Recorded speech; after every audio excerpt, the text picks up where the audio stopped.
Kundapura church ರಸ್ತೆಯಲ್ಲಿ ಶುಕ್ರವಾರ ನಸುಕಿನ ಜಾವ 3:30 ವೇಳೆಗೆ ನಡೆದ ಉದ್ಯಮಿ ಬಾರ್ಕೂರು ಕಚ್ಚೂರು ನಿವಾಸಿ 45 ವರ್ಷ ಪ್ರಾಯದ ಐವನ್ ರಿಚರ್ಡ್ ಮಸ್ಕರೇನಸ್ ಹತ್ಯೆ ಪ್ರಕರಣಕ್ಕೆ ಹಣಕಾಸಿನ ವ್ಯವಹಾರ ಹಾಗೂ ಇತರ ವ್ಯವಹಾರದ ವಿಚಾರದಲ್ಲಿ ಇರುವ ಮನಸ್ತಾಪವೇ ಪ್ರಮುಖ ಕಾರಣ ಎಂದು ಇದುವರೆಗಿನ ಪೊಲೀಸ್ ತನಿಖೆಯಿಂದ ಗೊತ್ತಾಗಿದೆ.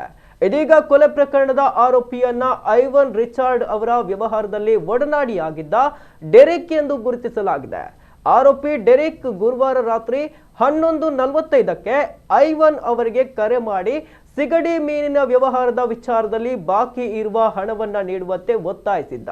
ಫೋನ್ ಕರೆ ವೇಳೆ ಜೋರಾಗಿ ಮಾತನಾಡಿ ಗಲಾಟೆಯಾಗಿದ್ದು, ಈ ವೇಳೆ ಐವನ್ ಅವರಿಗೆ ಡೆರಿಕ್ ಬೆದರಿಕೆ ಕೂಡ ಹಾಕಿದ್ದ. ಬಳಿಕ ದಮ್ ಇದ್ರೆ ಒಬ್ಬನೇ ಕುಂದಾಪುರಕ್ಕೆ ಬಾ ಎಂದು ಸವಾಲು ಹಾಕಿದ್ದಂತೆ. ಬೆಳಗಿನ ಜಾವ 1:30ಕ್ಕೆ ಕುಂದಾಪುರದ ಚರ್ಚ್ ರಸ್ತೆಯ ಹೋಲಿ ರೋಸರಿಯಾ ಚರ್ಚ್ ಎದುರಿನ ಕಾಂಕ್ರೀಟ್ ರಸ್ತೆ ಬಳಿ ಬರುವಂತೆ ಲೊಕೇಶನ್ ಕೂಡ ಕಳುಹಿಸಿದ್ದ. ಅದರಂತೆ ಐವನ್ ಅವರು ತನ್ನ ಪತ್ನಿಯ ಜೊತೆ ಕುಂದಾಪುರಕ್ಕೆ ತೆರಳಿದ್ದು, ಬೆಳಗಿನ ಜಾವ 3:15ರ ನಿಗದಿತ ಲೊಕೇಶನ್ನಲ್ಲಿ ಇಬ್ಬರ ಮುಖಾಮುಖಿಯಾಗಿದೆ. ಡೆರಿಕ್ ಕಾರಿನಲ್ಲಿ ಬಂದು ಐವನ್ ಇದ್ದ ಕಾರಿನ ಎದುರು ನಿಂತು ಬೆದರಿಕೆ ಹಾಕಿದ್ದಾನೆ. ಐವನ್ ಕಾರಿನಿಂದ ಇಳಿದಾಗ ಡೆರಿಕ್ ಗನ್ ಮೂಲಕ ಐವನ್ ಅವರ ಸೊಂಟದ ಕೆಳಭಾಗಕ್ಕೆ ಶೂಟ್ ಮಾಡಿ ಸ್ಥಳದಿಂದ ಪರಾರಿಯಾಗಿದ್ದಾನೆ. ಈ ಸಂದರ್ಭದಲ್ಲಿ ಐವನ್ ಅವರು ರಕ್ತಸ್ರಾವ ಆಗಿ ರಸ್ತೆಯಲ್ಲಿ ಕುಸಿದು ಬಿದ್ದು ಮೃತಪಟ್ಟಿದ್ದಾರೆ. ಐವನ್ ಜೊತೆಗಿದ್ದ ಪತ್ನಿ ಈ ಬಗ್ಗೆ ಪೊಲೀಸರಿಗೆ ಮಾಹಿತಿಯನ್ನ ನೀಡಿದ್ದಾರೆ. ತಲೆಮರೆಸಿಕೊಂಡಿರುವ ಆರೋಪಿ ಡೆರಿಕ್ ಪತ್ತೆಗೆ 3 ವಿಶೇಷ ಪೊಲೀಸ್ ತಂಡಗಳನ್ನು ಕೂಡ ರಚಿಸಲಾಗಿದೆ.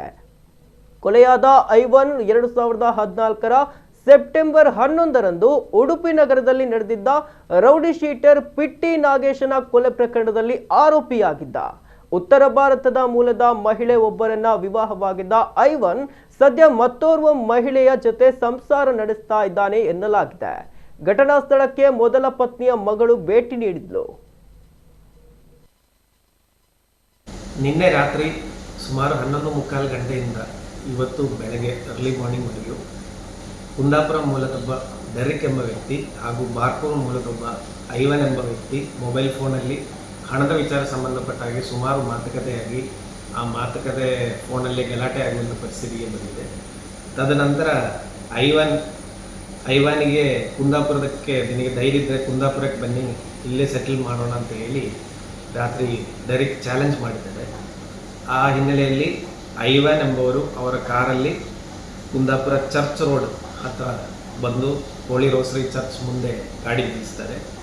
ಅದೇ ಟೈಮಿಗೆ ಡೆರಿಕ್ ಎಂಬವರು ಅವರ ಥಾರ್ ಗಾಡಿಯಲ್ಲಿ ಸ್ಥಳಕ್ಕೆ ಬಂದು ಇವರು ಗಾಡಿಯಿಂದ ಇಳಿದ ಕೂಡಲೇ ಏಕಾಏಕಿ ಡೆರಿಕ್ ಎಂಬವರು ಐವಾನಿಗೆ ಗನ್ ತೆಗೆದು ಅವನದು ಕಾಲಿಗೆ ವೇಸ್ಟ್ ಕೆಳಗಡೆ ಫೈರ್ ಮಾಡ್ತಾರೆ. ಇದಾದ ನಂತರ ಐವನಿಗೆ ಸುಮಾರು ಬ್ಲೀಡಿಂಗ್ ಆಗಿದೆ. ಬ್ಲೀಡಿಂಗ್ ಆಗಿ ಅಲ್ಲೇ ಸ್ಥಳದಲ್ಲಿ ಅವರು ಮೃತಪಡ್ತಾರೆ. ಇದರ ಬಗ್ಗೆ ಮಾಹಿತಿ ಸಿಕ್ಕಿದ ಕೂಡಲೇ ನಮ್ಮ ಪೊಲೀಸ್ ತಂಡ ಸ್ಥಳಕ್ಕೆ ಭೇಟಿ ನೀಡಿ ತನಿಖೆಯನ್ನು ಮುಂದುವರಿಸ್ತಾ ಇದ್ದೀವಿ. ಇದರಲ್ಲಿ CR ನಂಬರ್ 67/2026 ಮರ್ಡರ್ ಮತ್ತು ಆರ್ಮ್ಸ್ ಆಕ್ಟ್ ಸೆಕ್ಷನಲ್ಲಿ ಕುಂದಾಪುರ ಟೌನ್ ಪೊಲೀಸ್ ಠಾಣೆಯಲ್ಲಿ ಪ್ರಕರಣ ದಾಖಲಾಗಿದೆ. ಆರೋಪಿ ಘಟನೆ ಆದಮೇಲೆ ಸ್ಥಳದಿಂದ ಪರಾರಿಯಾಗಿದ್ದಾರೆ. ಆರೋಪಿಯನ್ನು ಅರೆಸ್ಟ್ ಮಾಡೋಕ್ಕೆ ನಾವು 3 ತಂಡಗಳನ್ನು ಫಾರ್ಮ್ ಮಾಡಿ ಅವರು ಈಗ ಆರೋಪಿಯನ್ನು ಅರೆಸ್ಟ್ ಮಾಡುವ ಪ್ರಯತ್ನದಲ್ಲಿದ್ದಾರೆ. ಈ ಪ್ರಕರಣ ಸಂಬಂಧಪಟ್ಟ ಹಾಗೆ ಸೀನ್ ಆಫ್ ಕ್ರೈಮ್ ಆಫೀಸರ್ಸು ಹಾಗೂ ಇತರ ತಜ್ಞರು ಸಹ ಸ್ಪಾಟ್ ವಿಸಿಟ್ ಮಾಡಿದ್ದಾರೆ. ಮತ್ತು ಬಾಡಿಯನ್ನು ಸಹ ಫಾರೆನ್ಸಿಕ್ ಡಿಪಾರ್ಟ್ಮೆಂಟ್ ಮಣಿಪಾಲಿಂದ ನಾವು ಪೋಸ್ಟ್ಮಾರ್ಟಮ್ ಮತ್ತು ಇತರ ಪ್ರೊಸೆಸಸ್ ಮಾಡ್ತೀವಿ. ಆರೋಪಿಯನ್ನು ಶೀಘ್ರವಾಗಿ ಅರೆಸ್ಟ್ ಮಾಡಿ ಮತ್ತು